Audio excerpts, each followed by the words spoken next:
What is up, YouTube? Today we're gonna keep it simple and just have straight pure fun. This is a hot dog bun, a little bit smashed, but it's gonna do the trick. And all we're gonna do is take our cane pole. It's just literally a straight pole with line attached to the front. We have a float and a small hook on there, and we're gonna toss that in for panfish here at Turner Lake. Get ready for some epic action. Panfish on the float. As you can see right here, it's lake regulations on what you can and can't keep. It's important to follow these, though I believe the fish kill about 5 years ago kind of depleted this lake, and that's why they installed the bubbler to keep the ice from freezing the lake over, because it is a fairly shallow lake. A lot of submerged weeds. The weeds keep growing in and really heavy every year, dying and then just sinking to the bottom. It seems like there's no carp in this lake. I've gone through this lake at least about 14 times now. There are bass between 14 to 17 inches, but not much bigger than that. Have not seen any pike, and I've fished this lake in the coldest of weather and the hottest of weather. But I think they're rejuvenating and regenerating this lake. They did recently in 2023 stock catfish, and I think slowly but surely this lake will keep getting better and better. And I have a very thin fill bobber here and a very small size 12 hook. We're going to take a little piece of bread, mold that right on the hook, and drop it straight down to catch fish. A lot of times what I like to do with both bluegill, or should I say panfish, because there are mixed varieties of panfish, they're not all bluegill, is break up a few tiny little balls and toss them down first. This gets the fish anticipating free food and starting to feed on them.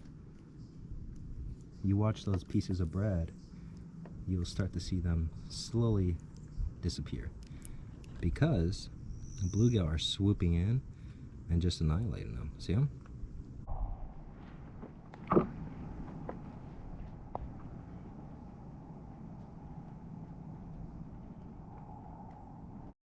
And those panfish are having a field day on that bread. So now we're going to toss in our actual presentation with the hook.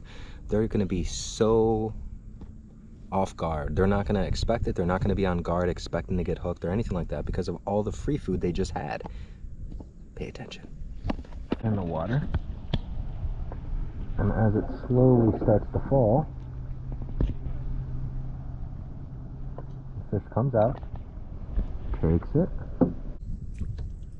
There we go. Got a little one on, guys, on the cane pole. Nice. Just literally lift up. There we are. This is a hybrid fish. It's a hybrid panfish, one for the release. This style of fishing actually is really good for getting bait. Fish for catfish or anything like that. You just drop it down, float goes down, you got a fish.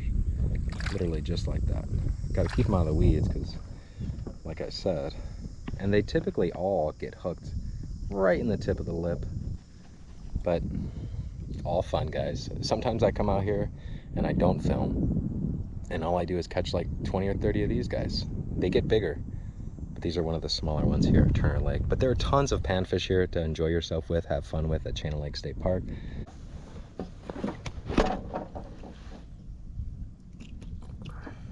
Last fish was a hybrid. This guy is a authentic bluegill, 100% bluegill, not mixed. Going in for the release.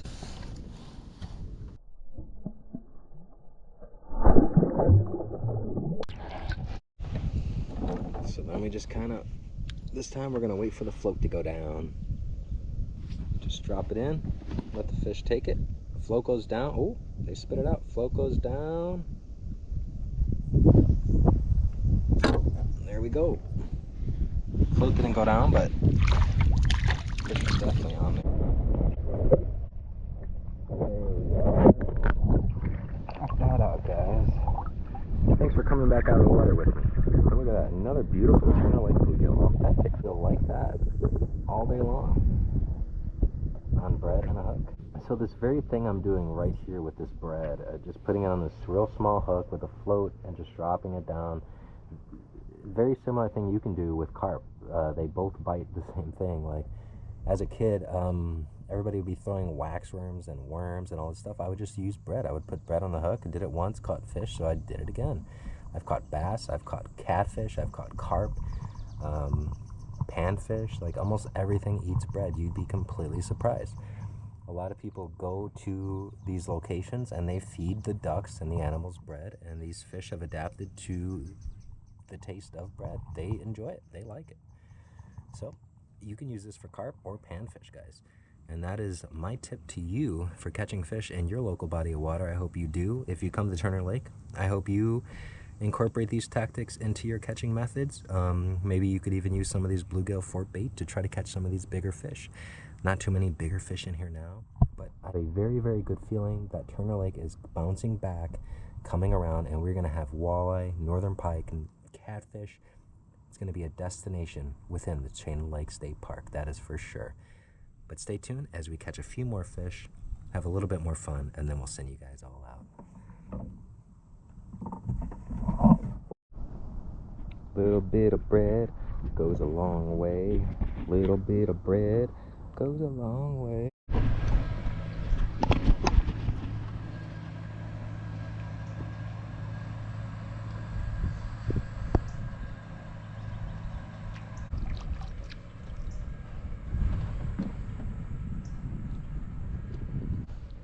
Yeah, another beautiful bluegill, authentic bluegill, not a hybrid, not a mixture. I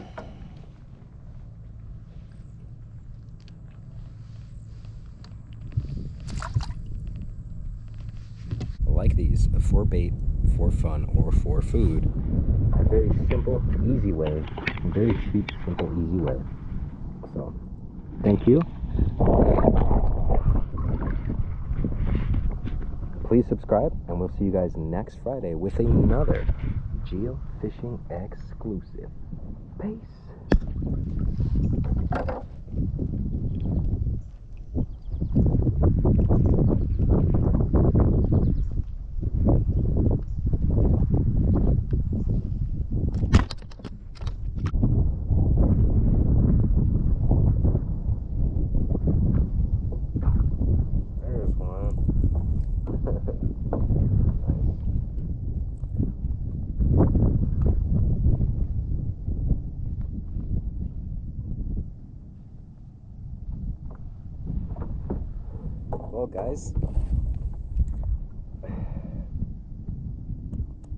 Well guys, it's been good fun out here. I don't think you want to see 30 or 40 bluegill in film back to back to back, but if so, I can make a video like that for you. But I think this is going to give you just enough idea of how to catch bluegill. Alright, and I also forget to mention I've caught turtles on bread too. For example, we got this guy sitting on the bottom feeding right here. Look at him.